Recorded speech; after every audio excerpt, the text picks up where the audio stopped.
They were the women and children at the very heart of Nazi Germany's elite. Wives of powerful men like Heinrich Himmler and Hermann Göring, they lived in opulent villas, surrounded by stolen art, draped in the spoils of war, and celebrated as icons of Hitler's twisted dream.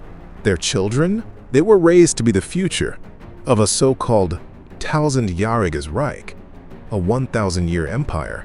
But in May 1945, when the Third Reich crumbled, everything changed. Their gilded lives shattered overnight. So, what became of them when their world collapsed? Did they face justice, cling to the ideology that defined them, or disappear into obscurity, hiding from their past? Today, we journey through a story that stretches across more than 75 years, from the ashes of defeat to the quiet corners of the modern world. It's time to uncover the fates of the wives and children of Hitler's inner circle. Let's step into this haunting chapter of history. In the 1930s, the wives of Nazi leaders were more than just homemakers. They were symbols of Germanic perfection, hosting lavish gatherings, raising large Aryan families, and fueling Hitler's dream of a new empire. Their children? Often named after Nazi icons, they were paraded as the very future of the regime. But when the Allies stormed Berlin in 1945, the collapse of the Reich left these families exposed, stripped of power, and suddenly vulnerable. The De-Nazification process aimed to punish anyone connected to the regime. And so, the wives and children faced arrest, interrogation, and a world that now reviled their names. Let's explore their stories, each one a window into the human cost of a monstrous era. Picture this: a nurse turned Nazi matriarch, living in the shadow of the Holocaust's architect. That's Margarete Himmler, wife of Heinrich Himmler, the feared Reichsführer, SS. They married in 1928. She was a devout Nazi, joined the party, and even managed Red Cross hospitals. In 1940, she traveled to occupied Poland, and in her diary, she described Jewish people as rabble, unfit for humanity. Yet, when the war ended, and Himmler took his own life in 1945, Margarete claimed she knew nothing of his crimes. She was arrested alongside her daughter Gudrun. They were shuffled through internment camps across Europe. She later testified at the Nuremberg trials. In 1953, a court labeled her a Nazi profiteer, sentenced her to 30 days of labor, stripped her of her pension, and revoked her voting rights.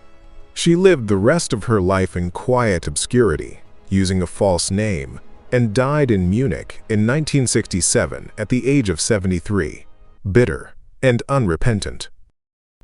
But the story doesn't end there. Because Gudrun Himmler, nicknamed Poopy, wasn't just any child. She was her father's pride and joy, a living, breathing poster for Aryan ideals. At just 15 years old, she was arrested alongside her mother. That trauma? It didn't break her, it hardened her. Released in 1946, Gudrun didn't turn away from the past. She embraced it. She joined Stille Hilfe, a secretive network helping SS war criminals escape justice. Yes, even men like Klaus Barbie, the infamous Butcher of Leon. And here's where things get darker. In the 1960s, Gudrun actually worked for West Germany's intelligence service under an assumed name. She later married a far-right journalist and remained a Holocaust denier until her death in 2018, at the age of 88. She never changed, never apologized, and proudly bore her father's name to the very end. So we ask, how far can loyalty to a monster go? Now, picture this. You raise 10 children in service of Hitler's vision, only to lose everything. That was the fate of Gerda Bormann, the wife of Martin Bormann, Hitler's shadowy and powerful private secretary. A fanatical anti-Semite, Gerda married Martin in 1929. Hitler himself was their wedding witness. She named her children after Nazi leaders, Martin Adolf, for Hitler, Eva, for Eva Braun. And when Martin Bormann had affairs, she tolerated it, believing it was part of the Reich's mission to produce more Aryan children. But in 1945, as Berlin fell into chaos, Martin vanished, likely killed during a desperate breakout attempt. Gerda? She fled with her children to Italy, only to be captured by US forces. And here comes the tragic twist. Gerda was diagnosed with uterine cancer and died in a hospital in 1946, just 37 years old. Her 10 children? Orphaned. They were taken in by a Catholic priest. Her eldest, Martin Adolf, grew up and became a priest himself, perhaps searching for redemption. But he later left the clergy, married a former nun, and died in 2013. Today, 6 of Gerda's children are believed to be alive, scattered, silent, still carrying the weight of a name synonymous with betrayal. Gerda's story reminds us, blind devotion to a doomed cause can cost everything. She called herself the First Lady of the Third Reich, a title that sparked jealousy and scandal. Emmy Göring, a celebrated actress of her time, married Hermann Göring in 1935, the head of the Luftwaffe and one of Hitler's closest confidants. Together, they lived in extravagant castles, lavish halls filled with priceless art looted from Jewish families across Europe. Their daughter, Edda, was born in 1938, and she wasn't just a child. She was royalty in the Nazi court. To celebrate her birth, 500 Luftwaffe planes soared across the skies of Berlin, a chilling spectacle of pride and power. But Emmy's hunger for status brought her into conflict with another woman in Hitler's circle, Eva Braun.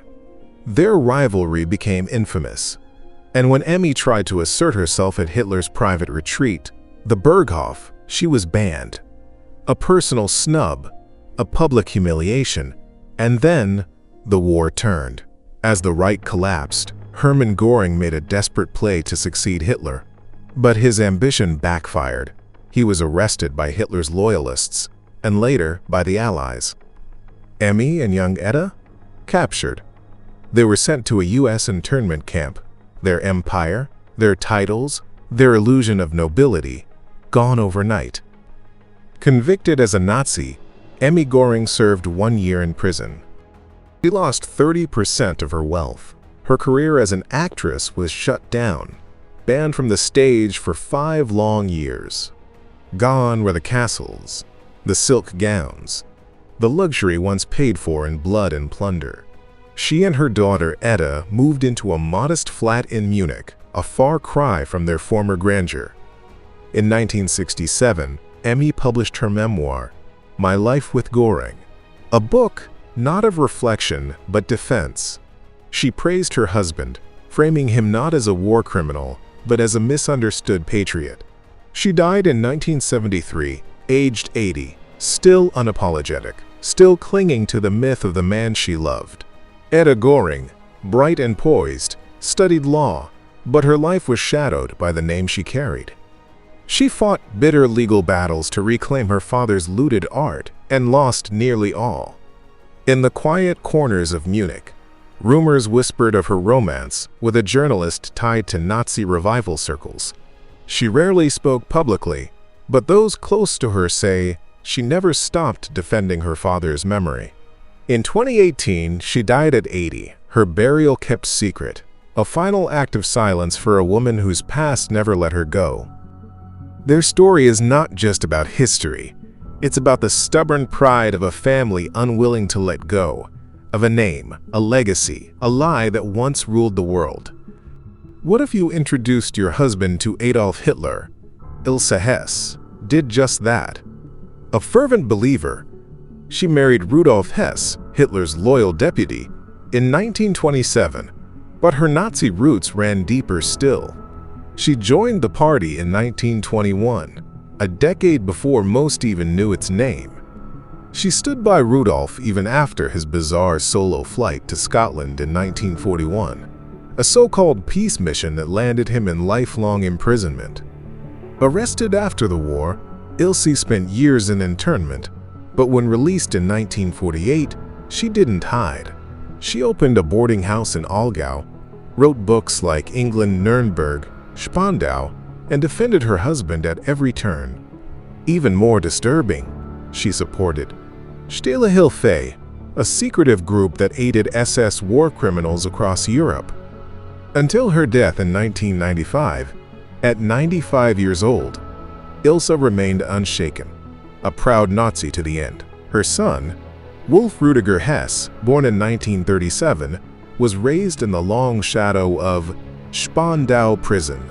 Named after Hitler's alias, Wolf, he visited his father behind bars year after year. But instead of breaking free from the past, Wolf followed it deeper. He wrote books, claiming his father was murdered by British intelligence.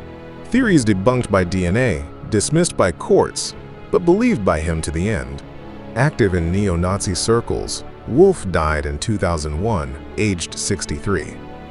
Still defending a father, and a cause that history had long condemned. The story of the Hess family is one of defiance, not just of facts, but of the very lessons the world hoped would never be forgotten. From the ashes of Nazi Germany, the wives and children of its leaders forged paths as varied as they were haunting. Margarete Himmler denied her husband's crimes. Gerda Bormann's fanaticism led to her early grave. Emmy Göring held her head high in fading luxury. Ilse Hess never once faltered in her loyalty. And their children? From Gudrun Himmler's unwavering neo-Nazism, to Edda Göring's quiet defense, to Albert Speer Jr., a man who tried to redeem his name through art and architecture. Their fates reflect a spectrum of reckoning. Some denied, some defied, some disappeared. But all bore the weight of a name tied to horror. Over 8 decades later, these stories remind us, history's shadow doesn't vanish. It lingers. In names, in legacies, in choices. So we ask you, what would you have done in their place? Were they victims of their time? Or should they have faced harsher justice? Let us know what you think. Your thoughts matter.